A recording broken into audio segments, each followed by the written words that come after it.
अनुभव घेतला होता कामभोगात आणि देहदंडाचा, पण त्याच्यातून त्यांना कोणत्याही दुःखमुक्तीचा मार्ग, सुखशांतीचा मार्ग मिळाला नाही. आणि म्हणून त्या सुजाताला दिलेले इतके प्राशन केली आणि तेव्हा थोडं थोडं आहार प्राशन करून ते ताजेतवाने झाले. मग तिथून ते उठले, निरंजना नदीच्या काठी एका पिंपळाच्या वृक्षाखाली बसले. तिथे ध्यान मनन चिंतन करून मग हा दुःखमुक्तीचा मार्ग शोधला.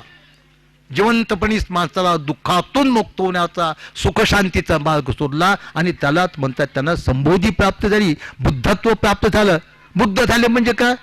त्यांना दुःखातून मुक्त होण्याचं ज्ञान, दुःखातून मुक्त होण्याचा ज्ञानाचा मार्ग त्यांनी जाणला, ओळखला, अनुभवला. त्या मार्गाने जाऊन ते दुःखमुक्त झाले, त्याला म्हणतात बुद्ध.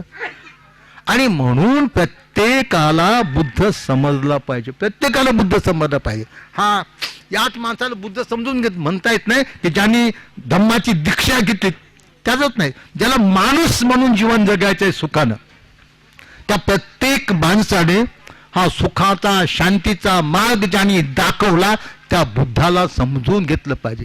बुद्ध ईश्वर नाही, लक्षात. बुद्ध ईश्वर नाही, परमात्मा नाही, देव नाही, तो ब्रह्मही नाही, ते दिव्य दैवी शक्ती नाही, तो चमत्कारही नाही.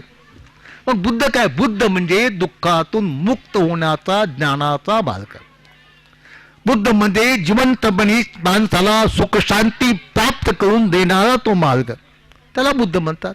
आणि मार्ग म्हटल्यानंतर त्या मार्गाने चालावं लागते. मार्ग म्हटलं त्या मार्गाने चालावं लागते ना. त्या मार्गाने तो माणूस चालला तर त्याला जिथं जायचं तिथं तो पोहोचेल ना. नुसतं त्या मार्ग उभाच राहिला, आहे का नाही? तुम्ही या मार्ग उभे राहिले, हा मार्ग नांदेडला जाते, हा मार्ग नांदेडला जाते, या मार्गावर मी उभा आहो, तुम्ही नांदेडला जासान का? नाही.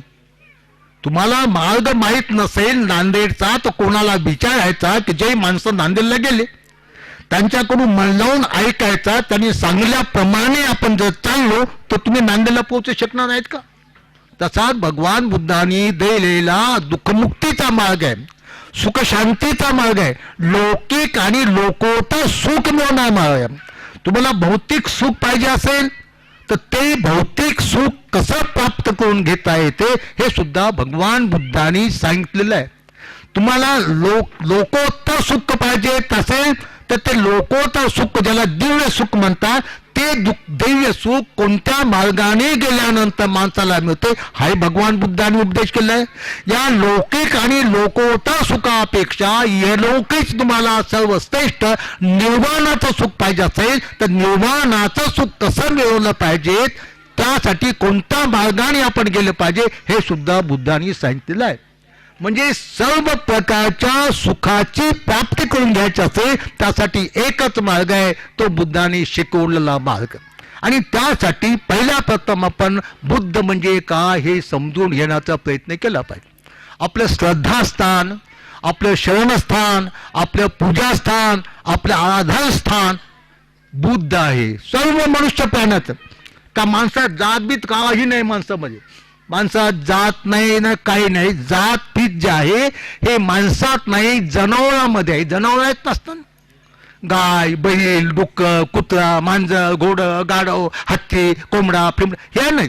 हे जनावर आहे, ते प्राणी आहे, ते पक्षी आहे, हे कीटक आहे, हे झाडं झुडप आहेत. याच्यामध्ये जाती येत आहे, माणसामध्ये जाती येतात नाही. आले ना?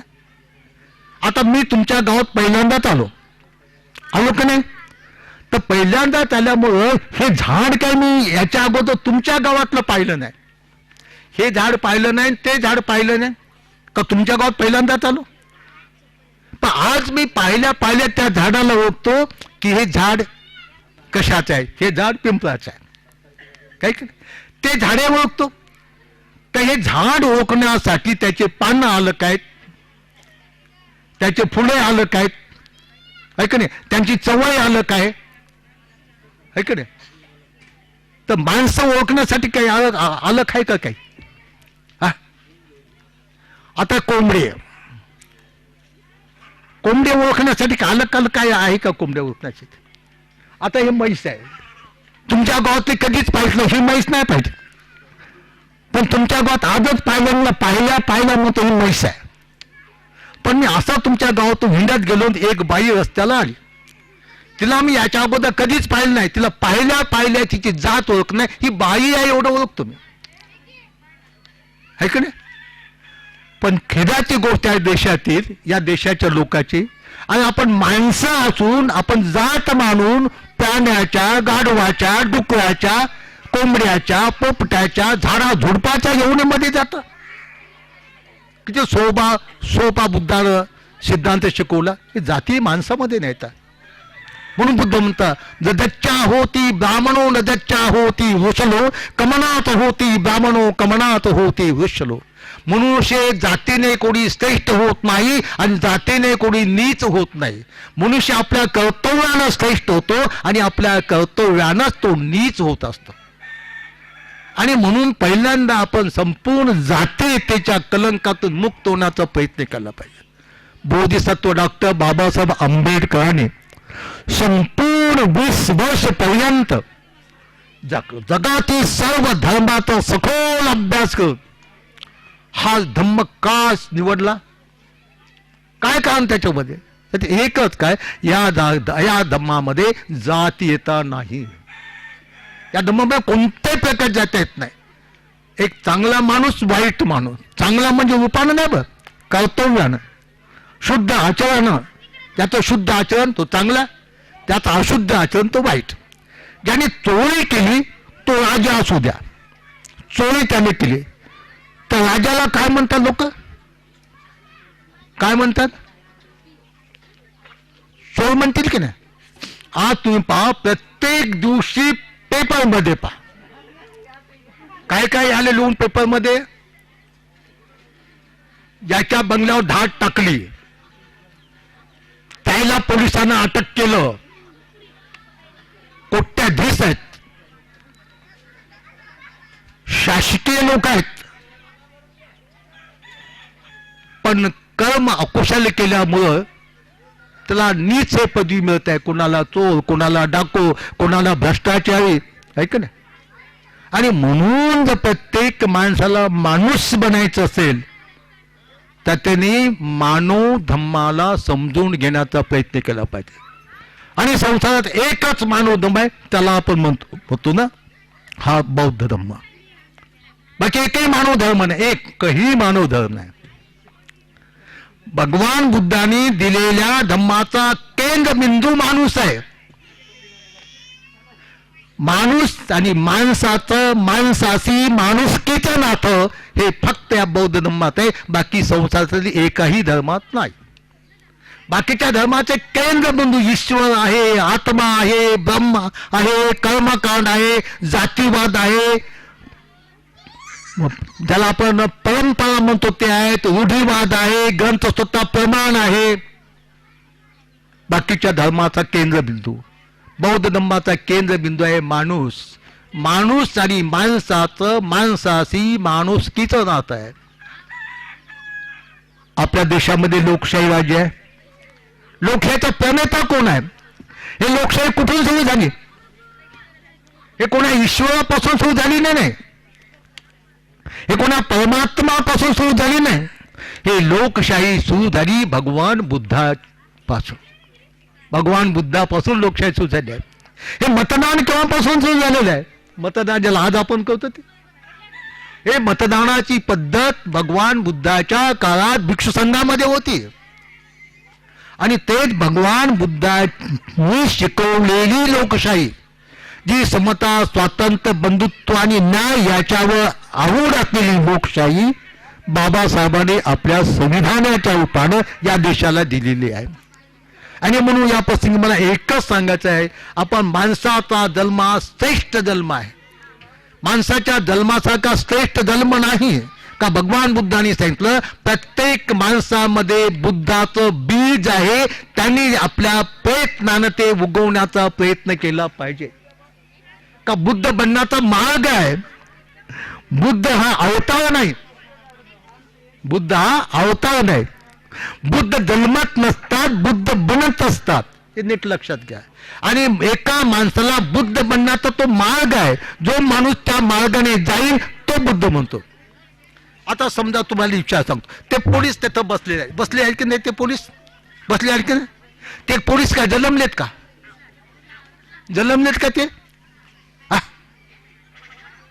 ते जन्मलेत का? ते बनलेत. एका विद्यार्थ्याला पोलीस बनण्यासाठी किती शिक्षण पाहिजेत, त्यांची शारीरिक पात्रता कशी पाहिजेत, त्याने कोणत्या परीक्षा द्यायला पाहिजेत, त्या सर्व पात्रतेमध्ये ते यशस्वी झाला की तो विद्यार्थी पोलीस बनतो. म्हणजे पोलीस का जन्मत असते का? मग तो बनत असतो आणि तो बनण्याचा मार्ग आहे. डॉक्टर जन्मत असतो का? इंजिनियर जन्मत असतो का? प्राध्यापक जन्मत असतो का? तो बनत असतो आणि तो बनण्याचा मार्ग आहे. तो त्या मार्गाने गेला की तो ते पद त्याला मिळते. बुद्ध हे पद आहे. बुद्ध काय? पद आहे. बुद्ध एक सत्व म्हणजे 4 उपादान स्कंदानं बनतो, त्याला सत्व म्हणतात.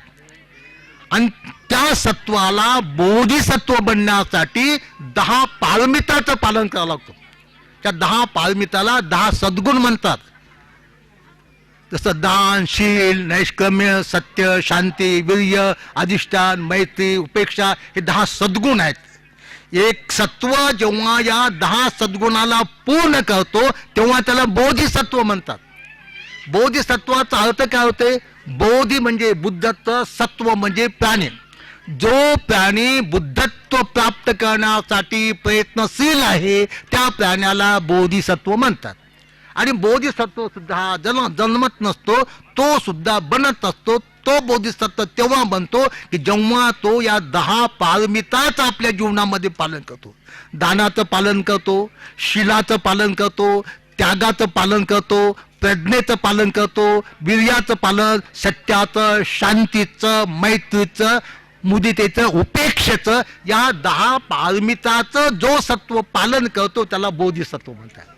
मग बोधिसत्व झालं. आता बोधिसत्व म्हणजे काय? जो सत्व बुद्ध बनण्यासाठी प्रयत्नशील आहे त्याला बोधिसत्व म्हणतात.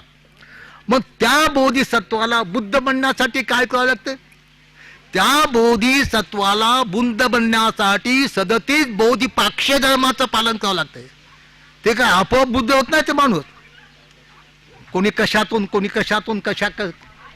कुठं जन्मला, कोणी याच्यातून, कोणी त्याच्यातून, असं नाही. ते बुद्ध बनण्यासाठी, बुद्ध बनण्याच्या अगोदर तो सत्व बोधिसत्व असतो. बोधिसत्व म्हणजे असं सत्व की ज्यांनी 10 पारमिता पूर्ण केलेल्या आहे. दानाचं पूर्ण पालन केलं. दानाचं, शीलाचं, त्यागाचं, प्रज्ञेचं, सत्याचं, शांतीचं, अधिष्ठानाचं, मैत्री आणि उपेक्षा हे 10 जे सद्गुण आहे त्याला 10 पारमिता म्हणतात. जो सत्व या 10 पारमितेला पूर्ण करतो त्याला बोधिसत्व म्हणतात. लक्षात तुमच्या? आणि जो बोधिसत्व 37 बोधिपाक्ष्य धर्माचं पालन करतो, त्याचं ध्यान मनन चिंतन करून त्याची अनुभूती करून घेतो, त्या बोधिसत्वाला बुद्ध म्हणतात.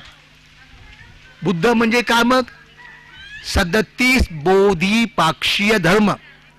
का बोधिसत्व जेव्हा 37 बोधिपाक्ष्य धर्माला समजून घेतो, जाणून घेतो, त्याचं पालन करतो, त्याचं मनन चिंतन करतो, त्याची त्याला अनुभूती होते, तेव्हा तो बोधिसत्व बुद्ध बनतो. ते 37 बोधिपाक्ष्य धर्म कोणते? मग 4 स्मृती प्रस्थान, 4 सम्यक प्रदान, 4 वृद्धिपाल, 5 इंद्रिय, 5 बल, 7 बोधांग, अष्टांगिक मार्ग, 37 बोधिपाक्ष्य आहे. जसं एका ग्रस्ताला बौद्ध उपासक बनण्यासाठी बुद्ध धम्म संघ या 3 रत्नाला शरण जाऊन त्रिशरणाचं पंचशील ग्रहण करावं लागते, तेव्हा तो बौद्ध उपासक किंवा बौद्ध उपासक होता. तसं एका सत्वाला बुद्ध बनण्यासाठी त्याला बोधिसत्वाच्या गुणाचं पूर्ण पालन करावं लागते. बोधिसत्वाचे गुण कोणते? 10 पारमिता, दान, शील, हे का नाही? दान. त्या बोधिसत्वाला कशाचं ध्यान मानलं द्यावं लागते त्याला. भगवान बुद्ध झाल्यानंतर त्यांच्या आपल्या पूर्वजन्मान स्मृती, पूर्वजन्माच्या स्मरण, पूर्वजन्माचं जे काही संसारामध्ये सत्व आहेत, पूर्ण संसारात इहलोके आणि परलोके जे प्राणी आहेत ते माणसंच नाहीत, पशु पक्षी कीटक घारी गिधाड मुंग्या फिंग्या जिलट फिल्ट याच्या पूर्वजन्माचं ज्याला ज्ञान होतं. लक्षात. आता समजा एखादी मुंगी आहे, ही मुंगी जर मग अंगावर आली असती इथं, लक्षात, आणि इथं जर बुद्ध बसले असते आणि कोणी विचारलं असते भगवान हे बंतीजी बोलत असताना मुंगी त्याच्या अंगावर चढली हो, ही का चढली कशी चढली, तर या मुंगीच्या पूर्वजन्माच्या कथा बुद्धांना सांगितल्या असता. पूर्वजन्मा स्मृती एक विद्या आहे, त्या विद्येच्या साह्याने भिक्षू ही मुंगी अमुक जन्मामध्ये अमुक होती, अमुक तिनं अकुशल कर्म केल्यामुळे तिचे 5 उपादान संग त्या मुंगीच्या जन्मात आले. हा इतिहास सांगला. बुद्ध म्हणजे साधू सोपं थोडंच आहे ते. आपलं काहीच म्हणा बुद्धांग शरणांग गच्छामी आला फोटो लावला कुठे आहे की नाही. तर अशा प्रकारच्या बुद्ध होण्यासाठी पहिल्यांदा तो सत्व बोधिसत्व असतं. आणि बोधिसत्व त्या सत्वाला म्हणतात की जे 10 पारमिता पूर्ण करतो. 10 सद्गुण दान. त्यांना जे मागितलं ते तो दान द्यायला लागते. त्याला जे मागितलं ते दान. बोधिसत्व भगवान बुद्धांनी बुद्धत्व प्राप्त केल्यानंतर आपणास प्राप्त झालेल्या पूर्वजन्मान स्मृतीच्या विद्येच्या साहाय्यानं त्यांनी आपले मागचे 547 जन्म सांगितलेत. मागचे भगवान बुद्ध रात्रंदिवस लोकांना दान धम्म शिकवत होते. 3-4 घंटेत फक्त बुद्ध झोपत असत, बाकी सर्व त्यांचा काळ लोकांना धम्माचा उपदेश देण्यासाठी जात असत. भगवान बुद्धांनी दानाचे 3 प्रकार सांगितलेत. आमिष दान, अभय दान आणि धम्मदान. धम्मदान म्हणजे लोकांना धम्माचं दान देणे, धम्माचं शिकवणूक देणे, धम्माचा उपदेश करणे, याला धम्मदान म्हणतात. एकदा भिक्षूंनी भगवंताला विचारलं, भगवान किती तुम्ही दान देता हो, ऐक ना. कशाचं दान? धम्माचं दान. बुद्ध म्हणतात, भिक्षुनो आता तर मी बुद्ध झालो, आता मी एवढं दान देतो ही विशेष नाही, पण जेव्हा मी बुद्ध नव्हतो, जेव्हा मी बोधिसत्व होतो, तेव्हा सुद्धा मी महान दान दिलेलं आहे. भिक्षू म्हणता, भगवान आता तुम्ही कसं दान देता वर्तमान काळात ते आम्ही जाणतो, पण भूतकाळामध्ये तुम्ही कसं दान दिलं आम्ही जाणत नाही, कृपा करून सांगा.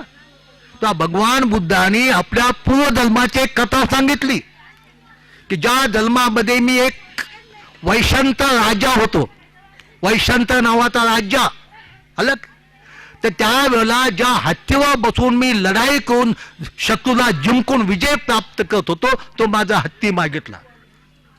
मागण्यांचा हत्ती दिला. त्या राज्याच्या नगरच्या लोकांनी राजाला काढून दिलं. आमच्या राज्याचं यशाचं प्रत्येक हत्ती राजाने दिला. पुढे तो वैशंत राजा, त्याला एक मुलगा एक मुलगी पत्नी होती. पुढे काही अंतर गेल्यानं त्याला मुलगा दान मागितला, मुलाचं दान दिलं. काही अंतर गेलं मुलीचं दान मागितलं, मुलीचंही दान दिलं. मुलीचं दान, मुलाचं दान, राजाचं दान, हत्तीचं दान देणं काही इतकं अवघड नाही. पण त्याला स्वतःच्या पत्नीचं दान मागितलं, पत्नीचंही दान दिलं. म्हणजे बोधिसत्व होणं इतकं काही सोपं आहे का ते? त्याला 10 पारमितेचं पालन करावं लागते. दान जे मागितलं ते दान द्यावं लागते. कोणत्या योनीत असो तो सत्व. शिलाचं पालन करावं लागते, शिलाचं. आता तुम्हाला धम्माचं ज्ञान नसल्यामुळं तुम्हाला काहीच माहित नाही. म्हणून बाबासाहेबांनी बौद्ध धम्माची दीक्षा दिल्यानंतर काय सांगितलं, 22 प्रतिज्ञेमध्ये काय सांगितलं, मी 10 पारमितेचं पालन करेन. माहित आहे तुम्हाला 10 पारमिता माहित आहेत का? आणि तुम्ही बौद्ध उपासक उपासिका बनल्या. 22 प्रतिज्ञेमध्ये एक प्रतिज्ञा बाबासाहेबांनी दिली आहे, मी 10 पारमिताचं पालन करेल. जर त्या 10 पारमिता तुम्हाला माहित असत्या तर तुम्हाला बोधिसत्व म्हणजे काय हे तुम्हाला समजलं असतं. आपण डॉक्टर बाबासाहेबांच्या नावाचा घोष करताना म्हणतो बोधिसत्व डॉक्टर बाबासाहेब आंबेडकर की जय. माहित आहे का बोधिसत्व? बाबासाहेबाला बोधिसत्व का म्हणतात? जर तुम्हाला एखाद्याने विचारलं, बाबासाहेबानं आपल्या देशाचं संविधान लिहिलं म्हणून आपण त्यांना आपल्या देशाच्या घटनेचे शिल्पकार म्हणतो. जर तुम्हाला विचारलं, बाबासाहेबाला आपण डॉक्टर म्हणतो, त्याने अनेक विषयावर PhD मिळवल्या म्हणून त्यांना डॉक्टर म्हणतो. तुम्हाला जर विचारलं की बाबासाहेबाला बोधिसत्व का म्हणतात, डॉक्टर काय म्हणतात हे तुम्ही सांगाल, शिल्पकार संविधानाचा शिल्पकार म्हणतात हे तुम्ही सांगाल, पण बोधिसत्व का म्हणतात हे तुम्हाला विचारल्यानंतर काय तुम्ही सांगाल? उद्याच्या 14 एप्रिलला घोषणा, बोधिसत्व डॉक्टर बाबासाहेब आंबेडकर की जय म्हणतात की नाही तुम्ही? मग तुमच्या एखाद्या सोबतीनं एखाद्या सोबत्याने विचार का हो तुम्ही बाबासाहेबाला बोधिसत्व का म्हणतात, काय सांगाल तुम्ही? नाही म्हणतात बाबासाहेब बोधिसत्व म्हणतात, बस एवढंच सांगाल, काहीच माहित नाही तुम्हाला. बोधिसत्व त्या सत्वाला म्हणतात की जो सत्व आपल्या जीवनामध्ये या 10 पारमिताचं पालन करतो, या 10 सद्गुणाचं पालन करतो. दान, शील, त्याग, प्रज्ञा, सत्य, शांती, वीर्य, अधिष्ठान, मैत्री आणि उपेक्षा हे 10 सद्गुण आहेत, ज्याला 10 पारमिता म्हणतात, ज्याला बोधिसत्वांचा गुणधर्म म्हणतात. जो सत्व या 10 पारमिता पूर्ण करतो त्याला बोधिसत्व म्हणतात.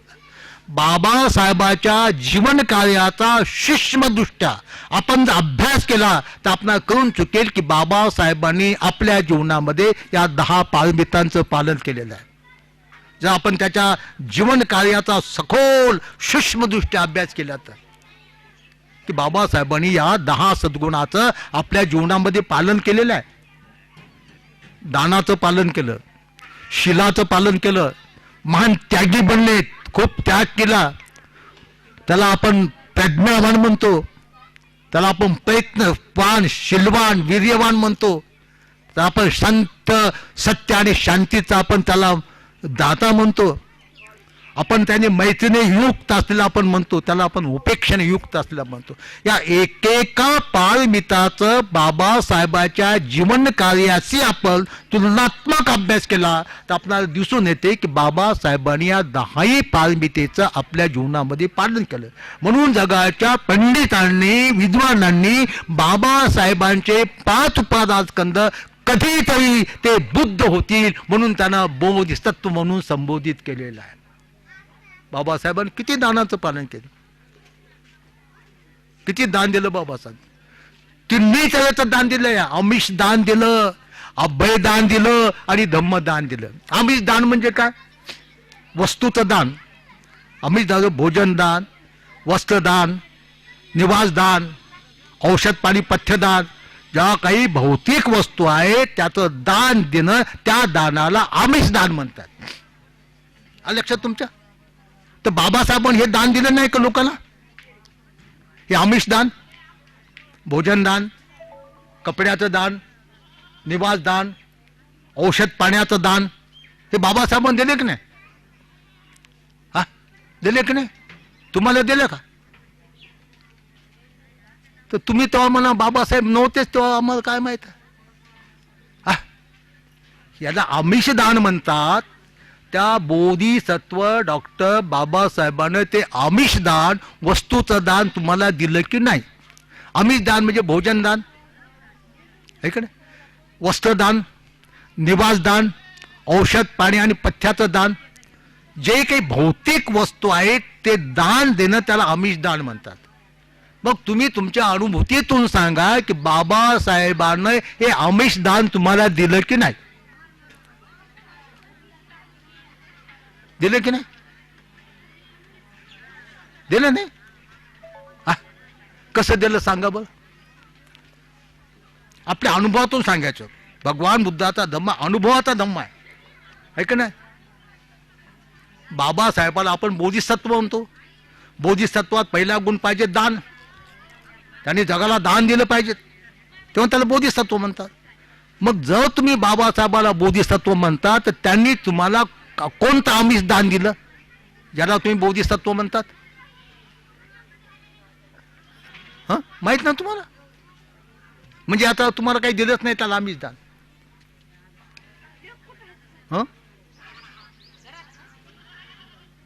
जे माहीत नाही ते आपण म्हणून नाही फजित होते. मग काला बोधिसत्व म्हणतात त्यांना? तुम्ही काला म्हणत बसता? म्हणायचं नाही. तुम्हाला माहितच नाही ना बोधिसत्व कोणाला म्हणतात ते. का आपल्या एटावीमध्ये कोणताही कुत्रा भुकतो पण दुसऱ्याच्या वेटाळीमध्ये जाऊन भुकण्याची ताकद पाहिजेत. लक्षात. धम्माचा रास का होतो?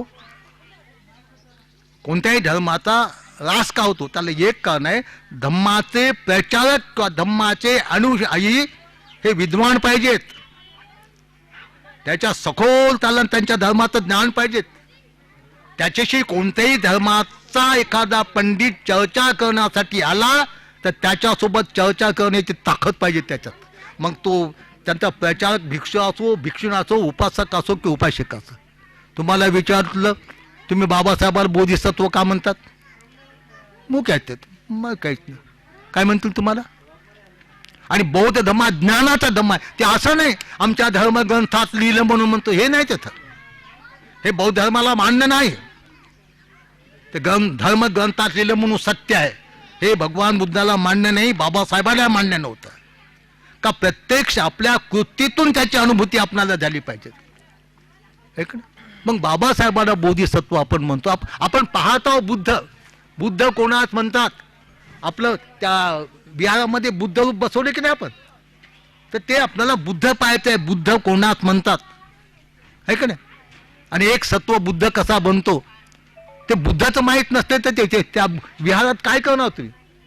का ते बसवलेला बुद्ध देव म्हणून कसा त्याच्या पुढे अगरबत्त्या मावता, उदबत्त्या लावतात, फोटो लावतात, फुलं माणसा, साखर खायला लावतात, भात खायला लावतात आहे का नाही? अनेक विहारामध्ये चालू आहे ना. भगवान बुद्धाच्या पुढे इतक्याडी साखर टाकतात. एका विहारात खीरच बांधली, खीर आहे का नाही? बुद्ध समजला नाही ना. आता ते खाते का बुद्ध खीर? एक याच्या पुढे मागून खाते काय ते? म्हणजे काही तर त्याचं ज्ञान नाही काय. जुनं ते सोनं, फक्त नकला चालू आहे का नाही? तर त्याच्यासाठी आपणाला ज्ञान पाहिजे, धम्माचं ज्ञान पाहिजे आपणाला. बुद्ध काय, बोधिसत्व काय, उपासक कोणाला म्हणता, उपासक कोणाला म्हणता, पंचशील काय, अष्टशील काय, दशशील काय, पारमिता काय, हे संपूर्ण आपलं ज्ञान पाहिजे. काय हे ज्ञान याच्यासाठी पाहिजे, त्याप्रमाणे आपल्याला वागायचं आहे. त्याप्रमाणे वागलो तर आपल्या जीवनात सुख शांती प्राप्त होते. का बाबासाहेबांनी धर्मांतर केल्यानंतर 22 प्रतिज्ञा दिल्या. त्या 22 प्रतिज्ञामध्ये एक प्रतिज्ञा स्वीकारात्मक सांगितलं आहे, मी 10 पारमिताचं पालन करेल. मग 10 पारमिता काय? त्या 10 पारमिताला थोडक्यामध्ये 10 सद्गुण म्हणतात की ज्या सद्गुणाचं पालन केल्यानंतर माणसाच्या जीवनाला पूर्णत्व प्राप्त होते. त्या 10 सद्गुणाला 10 पारमिता म्हणतात.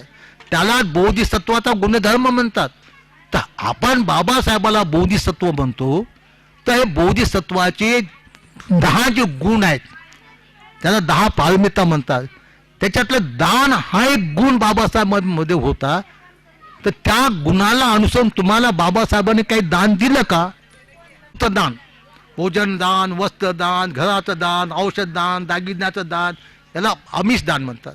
तर या अशा प्रकारचं बाबासाहेबांना तुम्हाला आमिष दान दिलं का, ज्याला आपण बाबासाहेबाला बोधिसत्व म्हणतो?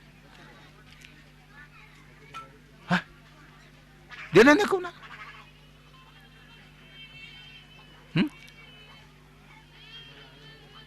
तुम्ही शाळा शिकता ना, शाळा शिकता का नाही?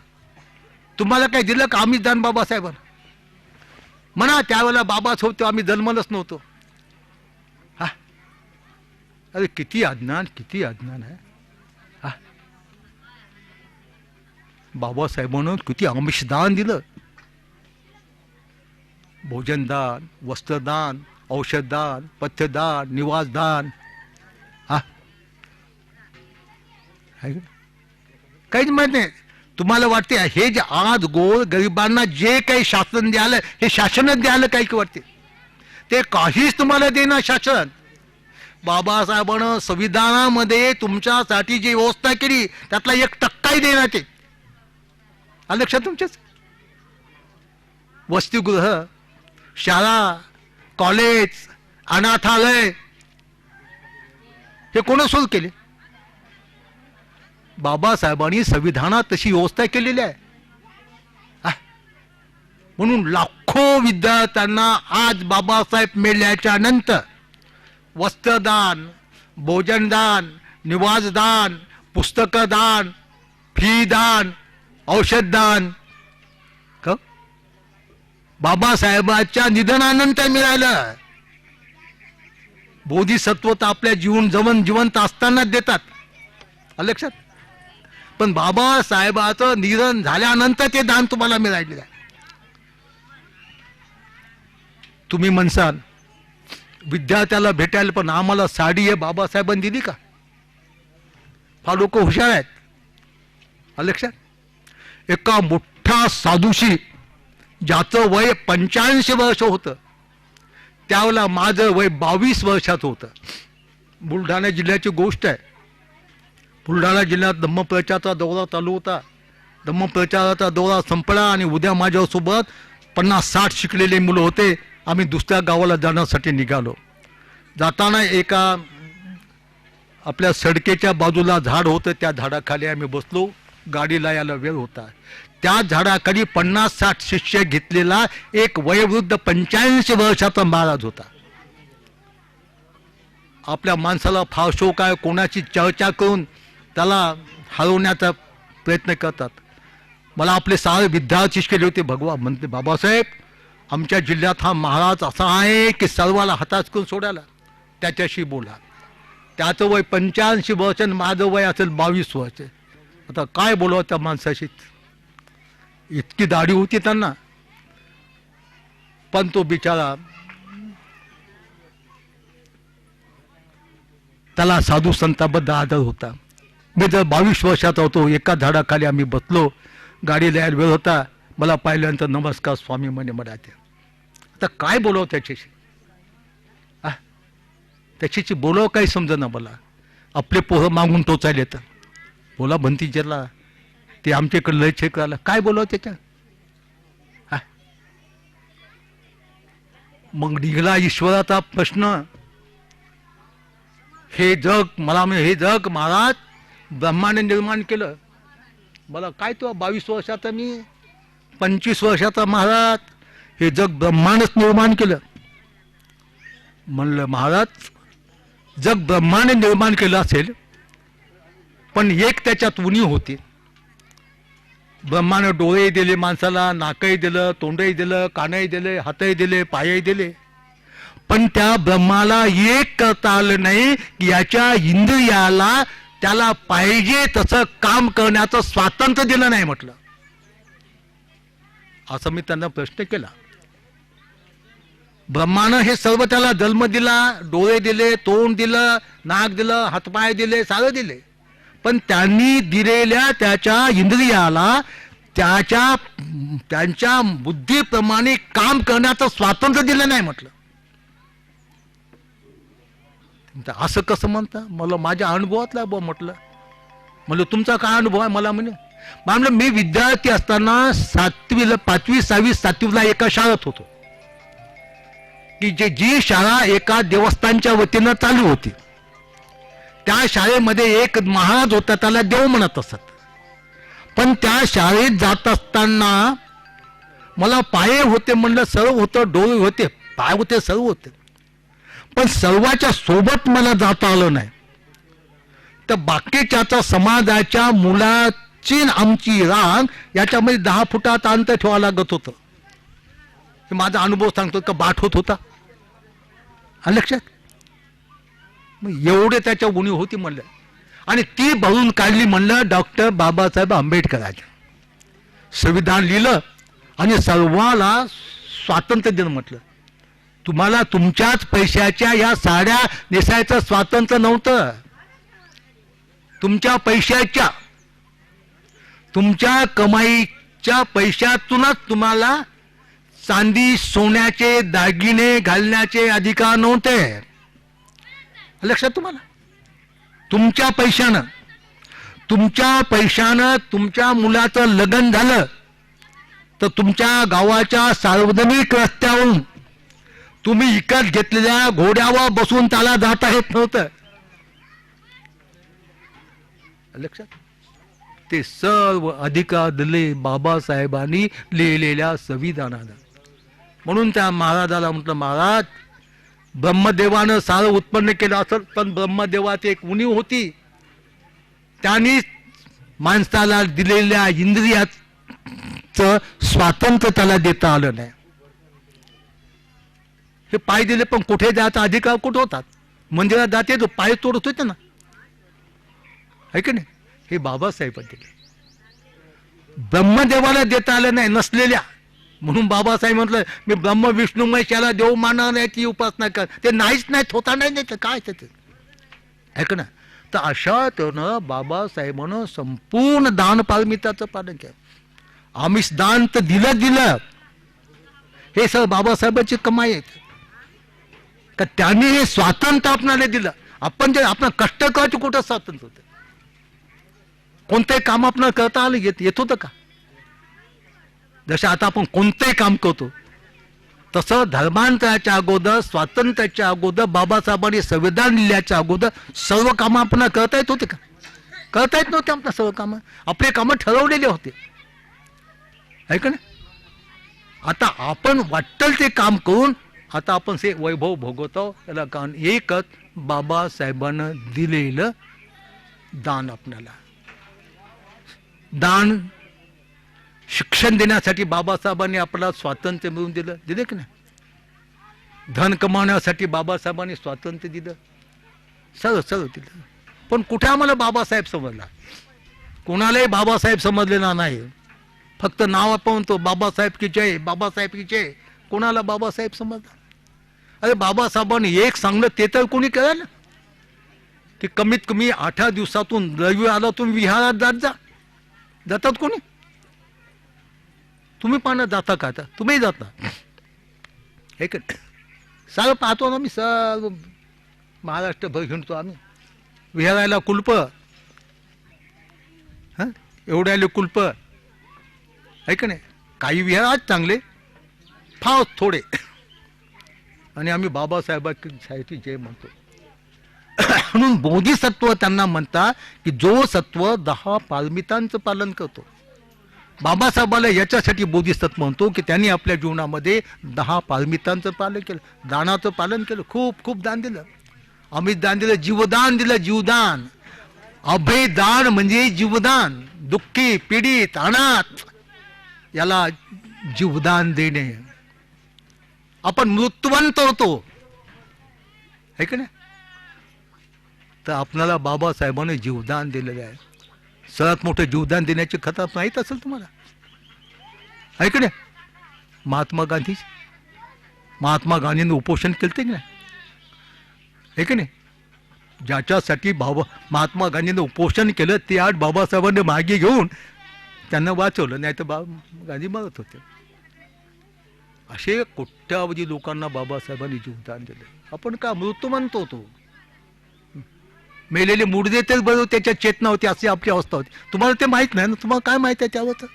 तुम्हाला वाटते आमच्या कमाईनेच हे सारं मिळाले काय? नाही, ही सारी बाबासाहेबांची देणगी आहे. आणि बाबासाहेबांनी सर्वात श्रेष्ठ दान दिलं, त्याला म्हणतात धम्मदान. 14 ऑक्टोबर विजयादशमीच्या दिवशी 1956 साली बाबासाहेबांनी या मानव धम्माची दीक्षा तुम्हाला दिली. हे धम्माचं दान दिलं, आणि हे धम्माचं दान देऊन तुम्हाला माणूस म्हणून जीवन जगण्याचा अधिकार तुम्हाला दिलेला आहे. म्हणून बुद्ध म्हणतात सब्बदानं धम्मदानं जिनाती. सर्व दानामध्ये धम्माचं दान हे सर्वश्रेष्ठ दान आहे, असं बाबासाहेबांनी तुम्हाला धम्माची दीक्षा देऊन सर्वश्रेष्ठ दान तुम्हाला दिलेलं आहे. आता त्या दानाचा उपयोग तुम्हाला करावा लागेल. जर त्यांना दानाचा उपभोगच तुम्ही घेतला नाही तर शेवटी काय उपयोग होणार आहे?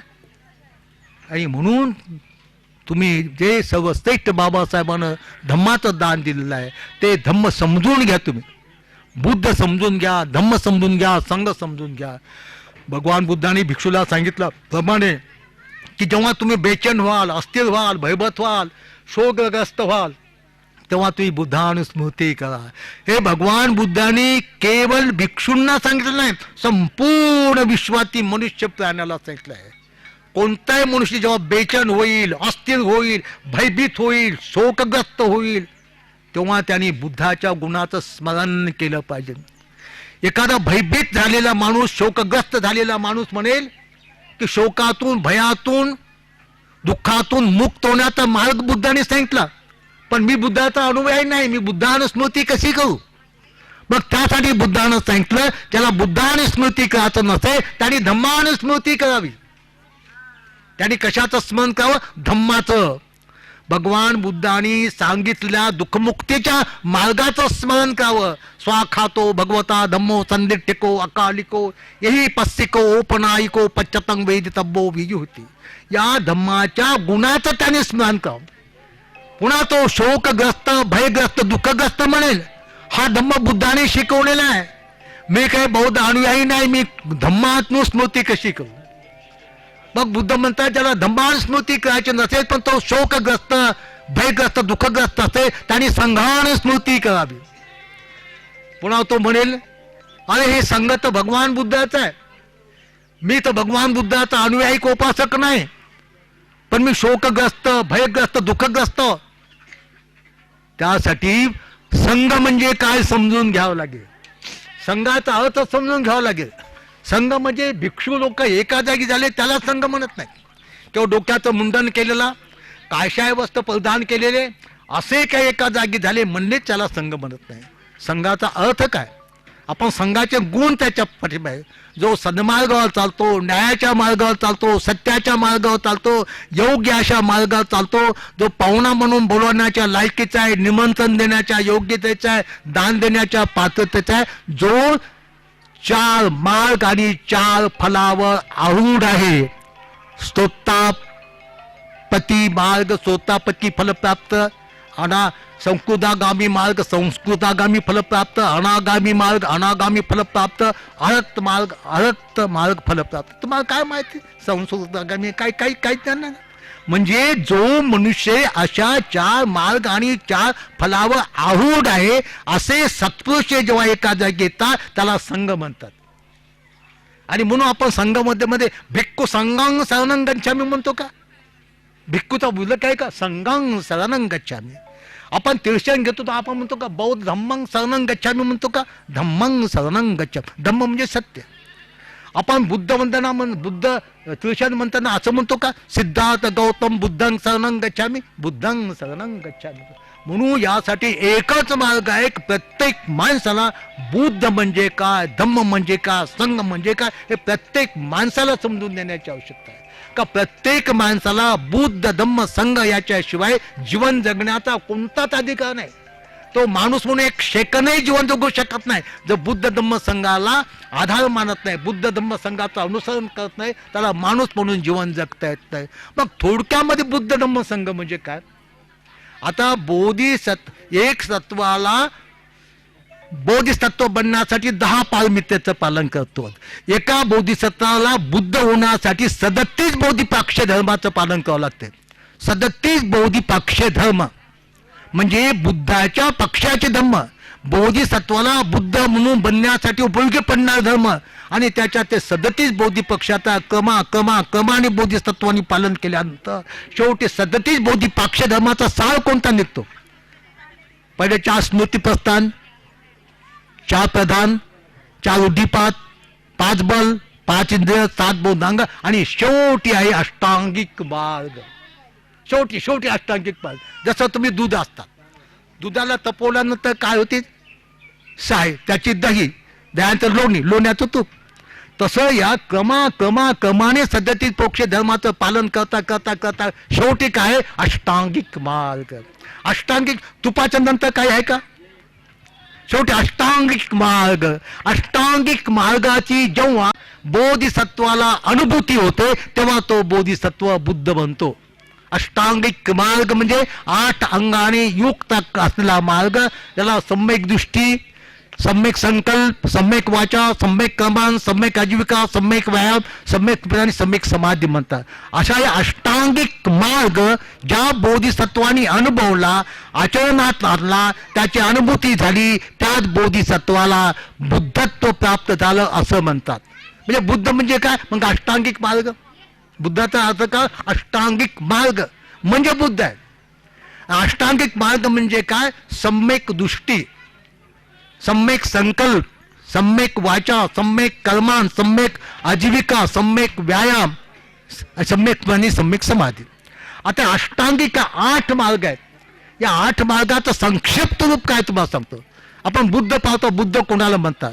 सम्यक दृष्टी आणि सम्यक संकल्प हे दोन अंग प्रज्ञेमध्ये मोडतात. प्रज्ञा म्हणजे विशुद्ध ज्ञान, की ज्या विशुद्ध ज्ञानाने माणसाला सत्याचा बोध होतो, त्या विशुद्ध ज्ञानाला प्रज्ञा म्हणतात. ज्या विशुद्ध ज्ञानातून अनित्य अनात्म दुःख याची अनुभूती होते, अनित्य अनात्म दुःख याची अनुभूती झाल्यानंतर मनुष्य त्याला कशाला मी म्हणत नाही ना, कशाला माझा नाही ना, कशाला माझ्यासाठी म्हणत नाही, ही प्रज्ञा म्हणतात. त्याच्यानंतर सम्यक वाचा, सम्यक कर्मान, सम्यक आजीविका हे तीन अंग जे आहे याला शील म्हणतात. शील म्हणजे सदाचार, सदाचार शुद्ध आचरण ज्याला नीतिमंत म्हणतात. सम्यक व्यायाम, सम्यक स्मृती आणि सम्यक समाधी याला समाधी म्हणतात. आणि अशा तऱ्हेने अष्टांगिक मार्ग या तीन धम्मस्कंदामध्ये विभागलेला आहे. शील समाधी प्रज्ञा. त्या शील समाधी प्रज्ञेला बुद्ध म्हणतात. लक्षात तुमच्या, बुद्ध म्हणजे काय? शील समाधी प्रज्ञा. शील समाधी प्रज्ञेला धम्मरूपी बुद्ध म्हणतात. शील समाधी प्रज्ञेला कोणता बुद्ध म्हणतात? धम्मरूपी बुद्ध. आणि ज्या बुद्धाला ही जी काय आहे, त्याच्या महापुरुषाचे त्याचे लक्षण आहेत. त्याला शरीर आहे, महापुरुषाचे लक्षण आहे, ज्याच्यामुळे 5 स्कंद आहेत, पण त्यांच्या सर्व अष्टवाता नाश झालेला नाही. त्यांच्या 5 स्कंदाप्रती आसक्ती याची असते, ज्याला उपादान म्हणतात, त्याचा नाश झालेला नाही. पण तो जिवंत असताना तो संपूर्ण अष्टवातून चित्ताच्या मनातून मुक्त झालेला आहे. तो अनंत झालेला आहे. जन्ममुक्तीच्या कारणाचा नाश झालेला आहे, पण तो भौतिक दृष्ट्या तो जिवंत आहे. त्याला कायरूप बुद्ध म्हणतात. म्हणजे जसं भगवान बुद्ध जिवंत होते, चालत होते, बोलत होते, काय होते, ऐक ना, तेव्हा त्याच्यामध्ये दोन बुद्धाचे रूप होते. एक कायरूप बुद्ध आणि एक धम्मरूप बुद्ध. आज संसारामध्ये कायरूप बुद्ध नाही. भगवान बुद्धाचा महापरिनिर्वाण झालं, त्यांच्या संपूर्ण शरीराला अग्नी देण्यात आला, त्यांच्या अस्थिवर स्मारक स्तूप बनवण्यात आले, ऐक ना. आज संसारात कायरूप बुद्ध नाही, पण संसारात धम्मरूप बुद्ध आहे. जेव्हा भगवान बुद्धाच्या महापरिनिर्वाणाच्या काही क्षणाच्या अगोदर भगवान बुद्धांना भिक्षू लोकांना संबोधित करताना म्हटलं, भिक्षुनो, माझ्या महापरिनिर्वाणानंतर, माझ्या मृत्यूनंतर तुमचा बुद्ध, मी ज्या धम्म आणि विनयाचा उपदेश केला, तो धम्म आणि विनयच माझ्या मृत्यूनंतर तुमचा बुद्ध, तुमचा शास्त्र, तुमचा मार्गदाता राहील. मग आज संसारामध्ये कायरूप बुद्ध नाही, केवळ त्याचे प्रतीक आहे. जिवंत असताना त्यांच्यात महापुरुषाचे लक्षणं कसे होते, त्यांचं डोकं कसं होतं, त्याचा रंग कसा होता, ते हात कसे होते, त्यांची त्वचा कशी होती, हे संपूर्ण महापुरुषाच्या लक्षणाला अनुसरून हे काही बुद्ध रूप बनवलेले आहेत. मग संसारामध्ये कोणता बुद्ध आहे? ज्याला आपण धम्मरूपी बुद्ध म्हणतो. आणि तो धम्मरूपी बुद्ध कोणता आहे? शील समाधी प्रज्ञा. शील समाधी प्रज्ञा रूपी धम्मरूपी बुद्ध आज संसारामध्ये आहे. आणि तुमच्या विहाराला योगायोगानं नावही तुम्ही दिलेलं आहे, पंचशील विहार. ऐक ना, पंचशील बुद्ध विहार नाव दिले काय तुम्हाला? त्या विहाराला पंचशील बुद्ध विहार आहे. आणि म्हणून सदैव तुमच्या विहारामध्ये पंचशीलाचं पालन केलं पाहिजे, पंचशील वास राखला पाहिजे. बुद्ध विहार म्हणजे का? विहार म्हणजे वास्तव्याची जागा, निवासाची जागा. बुद्ध विहार म्हणजे ज्या ठिकाणी बुद्ध निवास करतो, बुद्ध राहतो, बुद्धाचं वास्तव्य आहे, त्या ठिकाणाला विहार म्हणतात. विद्यालय काल म्हणतात विद्यालय? ज्या वास्तूमध्ये विद्या शिकवल्या जाते, शिकल्या जाते, त्याला विद्यालय म्हणतात. देवालय काल म्हणतात? ज्या आलयामध्ये घरामध्ये देव राहते त्याला देवालय म्हणतात. विहार काय म्हणतात? ज्या वास्तूमध्ये बुद्ध विहार करतो, बुद्ध राहतो, बुद्धाचं वास्तव्य आहे, त्याला बुद्ध विहार म्हणतात. मग तुम्ही म्हणाल आमच्या त्या विहारामध्ये बुद्ध राहिला, ते बसवला, ऐक नाही, त्याला विहार म्हणत नाहीत. ज्या वास्तूमध्ये दैनंदिन जीवनात पंचशिलेचं, अष्टशिलेचं, दशशिलेचं, 10 पारमितेचं ज्ञान दिल्या जाते, घेतल्या जाते, आचरण केल्या जाते, आचरणाचा मार्ग शिकवला जाते, त्याला विहार म्हणतात. म्हणजे ज्या वास्तूमध्ये धम्मरूपी बुद्ध निवास करतो, धम्मरूपी बुद्धाचं वास्तव्य आहे, ज्या वास्तूमध्ये धम्मरूपी बुद्ध शिकवल्या जातो, शिकल्या जातो, त्याचं ध्यान मनन चिंतन केल्या जाते, त्याला बुद्ध विहार म्हणतात. आणि लक्षात तुमच्या आता बुद्ध विहार म्हणजे काय आणि बुद्ध म्हणजे काय? शील समाधी प्रज्ञा. शील म्हणजे काय?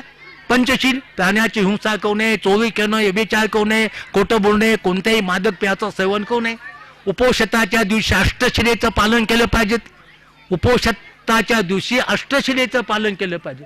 आता हे उपवास काय हे आम्हाला समज नाही. बुद्धाच्या नावाची पौर्णिमा धरली म्हणतात आम्ही, आहे का नाही? बुद्धाच्या नावाची पौर्णिमा धरली म्हणतात. धरली म्हणजे कसं, आहे का नाही? त्याला उपोषित व्रत म्हणतात. जसे भिक्षू भिक्षुनी प्रत्येक दिवशी त्या उपोषित व्रताचं पालन करतात, पण आपण ग्रस्त असल्यामुळं त्या अष्टशील उपोषित व्रताचं प्रत्येक दिवशी पालन करता येत नाही. म्हणून कमीत कमी एका महिन्यातून 4 दिवस, 2 पौर्णिमा, 1 पौर्णिमा, अष्टमी आणि अमावस्या अशा 4 दिवशी आपण उपोषित व्रताचं पालन केलं पाहिजे. उपोषित व्रताचं पालन करणं म्हणजे केवळ उपाशी राहणं नाही, त्या दिवशी अष्टशिलेचं पालन केलं पाहिजे. त्या दिवशी प्राण्याची हिंसा करू नये, आहे का नाही? आमच्या हॉस्टेलमध्ये मुली असतात, मुलीचं हॉस्टेल आमच्या इथं आहे का नाही? मग मुलीचं हॉस्टेल काम नसल्यानंतर मुली काय करतात? समजा आज काम नाही, कामच नाही, घरचं नाही, जायचं नाही, काय नाही, त्या दिवशी काय करतं बाया? मग माहित नाही, ज्या दिवशी काम नसते, रिकाम पण असते. आमच्या तर 50-60 मुली राहतात हॉस्टेलला, म्हणून आम्हाला माहीत आहे. ज्या दिवशी सुट्टी असते, काही कामच नसते, मी कोणीकडे गेलो की दमानच एक दुसरीच्या पुढे बसते, दमान असे सोडते आणि मग सुरू. आणि पहाटेच घेतात, पाणाती पाता वेरमणी शिखा पदंग समाधी आम्ही, मी कोणत्याही प्राण्याची हिंसा करणार नाही, आहे का नाही? जाणून बुजून मारू नये ना, आहे का नाही? आपण रस्त्याने चालतो, आपल्या पायाखाली मुंग्या का मरत नाहीत का? मरतात. पण आपण जाणून बुजून त्या मुंग्याला मारण्यासाठी चालतो का? की मुंगी मेली पाहिजे आता, आहे का नाही? पण वो आपण जाणून बुजून मारतो की नाही? हा, मग तुम्ही म्हणा याच्यावर कारण, याच्यावर उलाज का? त्याचा विलाज आहे का आपण डोकं स्वच्छ ठेवू ना. आणि म्हणून तो डोक्याचं मुंडन केलं पाहिजे भिक्षू ना. या डोक्यामध्ये 16 दोष आहे, 16 दोष. तुम्ही पहा ना, 2-3 दिवस धुवू नका, कसा तुमचा ताल होते. सिद्धार्थ गौतम ग्रस्त जीवनात असताना त्याला नाचून गाऊन नर्तिका गायिका झोपत होत्या आणि झोपतून उठवत होत्या. एका दिवशी सिद्धार्थ गौतमाने ढोंगच केलं, झोपायचं ढोंग केलं. मग ते गायिका नर्तिका यांनी विचार केला, ज्याच्यासाठी आम्ही नाचतो गातो ते झोपले ना, आम्ही कशाला नाचगाणं करायचं? आणि मग काय केलं, त्याही नाचगाणं बंद केले त्यांनी. त्यांना माहीत काय सिद्धार्थ गौतमाने झोपायचं ढोंग केले ते. यायला वाटलं आपला स्वामी झोपला, ज्याच्यासाठी आपण नाचतो गातो ते झोपला, आपण कशात? ह्या झोपल्या, ह्या झोपल्याचा गाढ झोपल्या. मग सिद्धार्थ गौतमाने ढोंग केलं होतं. मग ते उठले सिद्धार्थ गौतम, पाहतात ते झोपत ताल, कोणाचे केस कसे, कोणाचं काय कसं. सिद्धार्थ गौतम काय म्हणतात, अरे या कच्च्या मसनवटासाठी मी भीतो, हसत होतो. कच्चं मशानभूमी, कच्ची मशानभूमी म्हटलंय त्यांना. कोणीकडे हात, कोणीकडे पाय, कोणीकडे केस, कोणीकडे काय, आहे का नाही? तर असं त्या अष्टशील उपोषित व्रताचं ते उपोषिताच्या दिवशी पालन केलं पाहिजे. प्राण्याची हिंसा करू नये, चोरी करू नये. त्या दिवशी 24 तास विवाहित स्त्री पुरुषानं सुद्धा ब्रह्मचर्याचं पालन केलं पाहिजे. त्या दिवशी खोटं बोलू नये, चाड्या लावू नये, कठोर बोलू नये, व्यर्थ बडबड करू नये. त्या दिवशी कोणत्याही मादक पेयाचं सेवन करू नये. त्या दिवशी दिवसाच्या मध्याच्या अगोदर 1 वेळ भोजन करावं, रात्र भोजन करण्याचं टाळावं. पण भोजनात काय पाहिजे, कसं पाहिजे याचा विचार नाही. नाही तर भोजन हे पेटवत असते. आपण पाहतो का, अनेक लोक उपवास करतात, पण उपवासाच्या दिवशी काय खायचं, उपवास सोडायच्या का दिवशी काय ठरवायचं, काय खायचं हे अगोदरच असते. म्हणजे त्यांच्या उपासकाला आसक्ती चिटकलेली असते. आणि भोजन हे औषध आहे. म्हणून उपोषिताच्या दिवशी काय खायचं, कसं खायचं हे ठरवायचं नसते. जे मिळेल ते उपवासाच्या दिवशी सकाळी सोडताना खायचं असते, आहे का नाही? त्याच्या दिवशी नाच गाणे वाद्य गंध पावडर लिपटी याचा उपयोग करू नये. पण त्याच दिवशी आम्ही जास्त करतो. कधी कधी आमच्या विहारामध्ये उपासिका येतात, बाहेरच्या विहारामध्ये येतात आणि काय म्हणतात आम्हाला संध्याकाळी, की भंतेजी आज रात्रभर आम्ही गाणे म्हणतात. आम्ही त्यांना अष्टशील देतो. नच गीत वादित विश्वगदस्तन माला गंध विलेपन धारण मंडन विभूषण ठाणा वेरमणी शिखा पदंग समाधी. आम्ही आज नाच गाणे वाद्य गंध पावडर याचा उपयोग करू नये. हे त्या दिवशी अष्टशिलेचे शिल आम्ही देतो आणि ते संपल्यानंतर म्हणता भंतेजी आम्ही रातभर आज गाणे म्हणणार. भगवान बुद्धाचे बाबासाहेबाचे म्हणतात. इकडे म्हणता आम्ही नाच गाणे वाद्य याचा उपयोग करणार नाही. त्या दिवशी कोणत्याही प्रकारचे याचं आपण याचं पालन केलं पाहिजे. त्याचे उच्च असे महान अशा किमती असणार झोपू नये. अशा तऱ्हेनं अष्टशील उपवशताचं पालन पुरुषांनी केलं पाहिजे आणि स्त्रियांनी सुद्धा केलं पाहिजे. अष्टशील उपवशत व्रता पण खूप मोठा लाभ होतो माणसाला. खूप मोठे फायदे होतात. खूप मोठं सुख मिळते. वेळेच्या अभावी आम्ही त्याचा आज स्पष्ट करू शकत नाही. आणि सदैव आपण दान कर्म केलं पाहिजे. दानाचं महत्त्व भंतेजी तुम्हाला सांगितलं, डॉक्टर साहेबांना सांगितलं. दान हा बोधिसत्वाचा गुणधर्म आहे. दान हा बोधिसत्वाचा गुणधर्म आहे. दान हा सत्पुरुषाचा सद्धर्म आहे. आणि